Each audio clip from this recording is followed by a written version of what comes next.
Lamentablemente, las protestas por la violencia racista continúan en los Estados Unidos y cada vez se encrudecen más. Tenemos en línea al periodista argentino en Nueva York, Mauricio Zabalza. Gracias por atendernos, Mauricio. Bienvenido y buenas noches. ¿Cómo anda? Buenas noches. ¿Todo bien? Bien, un gusto. Gracias por haberte prestado la nota. Y bueno, la intención es que contextualices la realidad a hoy. ¿Qué está pasando? Bueno, a ver, ahora estamos esperando qué pasa con las protestas del día de hoy. Hay que tener en cuenta de que hubo demasiados desmanes, demasiados problemas. Hoy pasó algo curioso. El gobernador Cuomo, del mismo partido que el alcalde Bill de Blasio, le hizo un regaño y dijo que de Blasio no hizo su trabajo, el alcalde, que tiene 38.000 policías y que subestimó el problema y que por eso de pronto se le fue de las manos y esas imágenes que vieron el mundo de vidrieras rotas y de bombas Molotov no tendría que volver a suceder, ¿no? Esta amenaza, si se puede indicar por parte del presidente norteamericano de sacar el ejército a la calle, ¿puede llegar a ser una realidad a corto plazo? Todo va a depender de cómo funciona, me parece, el toque de queda. Está claro que los problemas son después de las manifestaciones, pasa después a la noche. Y hoy hubo un cambio. Ayer el toque de queda fue a las 11 de la noche y hoy va a ser a las 8. O sea, en un ratito más, en una hora. Lo que quiere decir que van a cerrar el día de día. Y es mucho más importante para individualizar a aquel que esté después de esa hora, poderlo detener, ¿no? Hoy el presidente Trump hizo un tuit bastante polémico, dijo que él no hubo un presidente desde Abraham Lincoln que haya hecho más por la comunidad afroamericana que él. Habló sobre financiamientos a escuelas a través de un senador. Habrá que ver cómo son las reacciones, ¿no? de Trump, que bueno, tiene este problema justo en su administración y justo en un año electoral, ¿no? Has estado en la calle, estamos mirando imágenes tomadas por vos. ¿Qué está pasando? ¿La situación es similar a los días anteriores con los saqueos? Porque me parece que acá la sociedad está dividida entre aquellos todos, o la gran mayoría de acuerdo, de los que salen a la calle a generar la visibilización de la problemática racista, pero por un lado están los que van de forma pacífica y por otro lado aquellos que van por los saqueos. Te diría que prácticamente toda la sociedad apoyó estas manifestaciones. Yo estuve, como lo pueden ver ahí, entre el sábado y el domingo.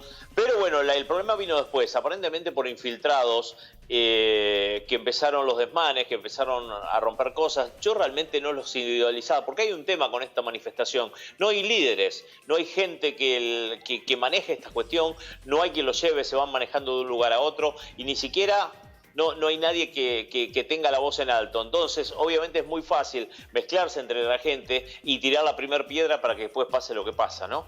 Esperemos que con este cambio de toque de queda me parece que va a ser importante, sobre todo para que al menos no haya destrozo de propiedad privada. Hay que tener en cuenta que no hubo que lamentar víctimas en New York, sí en otros lugares como Detroit, como Oakland, pero en New York han sido nada más que destrozos materiales y bueno, obviamente que llama la atención porque son las grandes casas, las grandes marcas de la Quinta Avenida las que ayer anoche fueron saqueadas, ¿no? Veíamos las imágenes de un vallado que se ha generado a partir de hoy en los alrededores de la Casa Blanca. Bueno, sí, a partir de hoy no, incluso desde el día sábado que pasó todo lo que pasó en la Casa Blanca, cuando incluso prendieron fuego parte de una iglesia que está frente a la Casa Blanca, que es donde ayer Trump justamente fue a mostrar la Biblia y me parece que como un comienzo de campaña, porque justamente el gran voto de Trump es el cristiano evangélico blanco del centro del país, así que me parece que fue todo un símbolo que hizo ayer el presidente, ¿no? Bien, ¿las protestas son generalizadas o dónde se están acentuando más?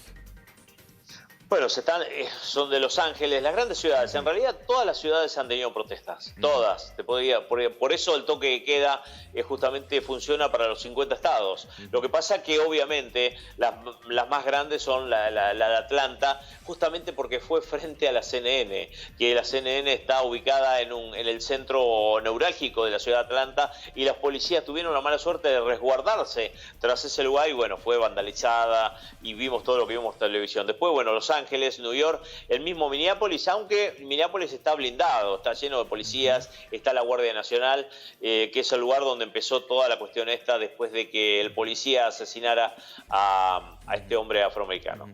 ¿La Guardia Nacional sería como la Gendarmería en la Argentina, Mauricio? Exactamente, está más formada también por veteranos, por gente que estuvo en guerras, y los gobernadores quieren más la Guardia Nacional que los militares. ¿Por qué? Porque se pueden aplicar más como policía local, ¿no?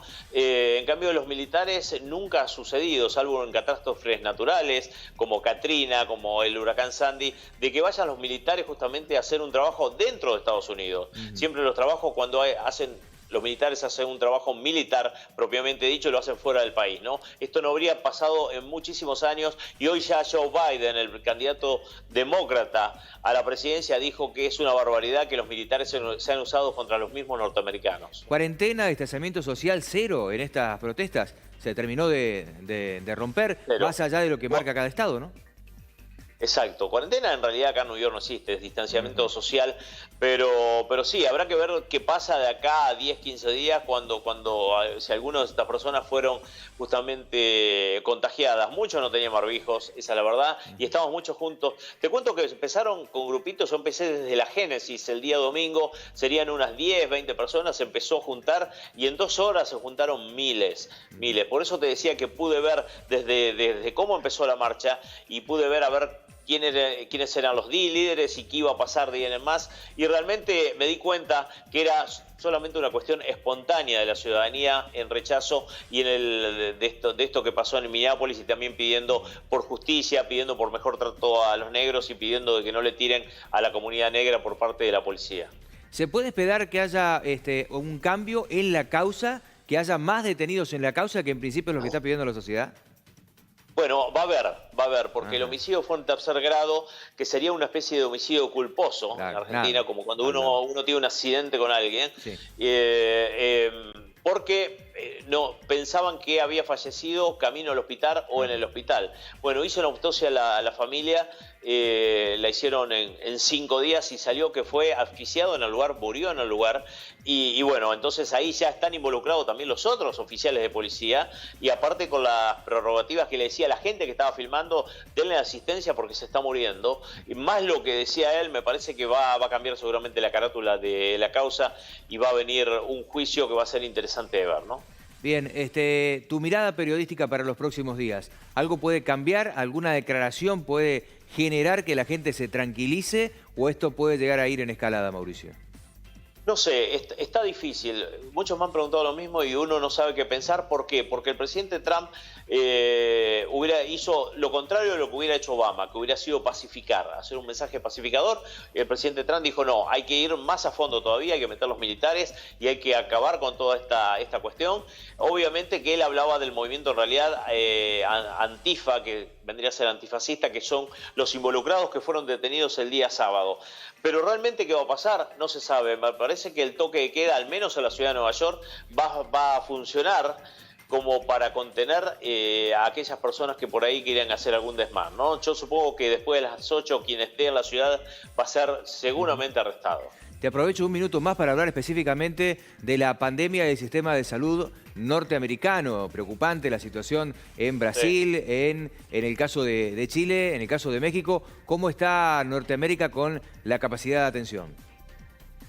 Bueno, la capacidad está bien, acá se prepararon porque sabían que este virus que vino por los aviones, que viajó con el turismo en un lugar tan turístico como Estados Unidos, con vuelos directos a Wuhan, si se podría decir, se sabía que iba a pasar esto, entonces se prepararon mucho. De cualquier manera, ya en la ciudad de Nueva York se desarmaron muchas camas, se desarmaron las camas que había en los centros mundiales, en los centros de exposiciones, en el estadio del US Open, también el hospital de campaña, que para mí fue más una cuestión de propaganda que pusieron en el Central Park con 60 camas solamente, ya se desarmaron, bajaron mucho las hospitalizaciones y bajaron los muertos por día. Acá en la ciudad estamos aproximadamente en 30 muertos por día y seguramente va a ir bajando. Claro, ¿qué pasa? La marea roja del contagio va siguiendo hacia el centro del país. Ajá. Entonces habría que ver cuando uno ve los contagios y las muertes están yendo para ese lado y no en Nueva York, donde ya hace un mes están haciendo miles y miles de testeos. Yo mismo me hice el testeo, así que eso nos resguarda un poco a nosotros y podemos andar más tranquilos, sobre todo aquellos que pudimos salir positivos, pero salimos justamente con anticuerpos, ¿no? Ajá, en tu caso, ¿ha sido eso? O sea, ¿ha sido positivo de coronavirus y asintomático? Fui asintomático, sí, un Ajá. privilegiado se podría decir. Pero bueno, así estamos, ¿eh? Mauricio, ha sido muy atento con nosotros y muy generoso. Gracias por el informe. Gracias a vos, a disposición como siempre. Que tengas ¿eh? una buena noche.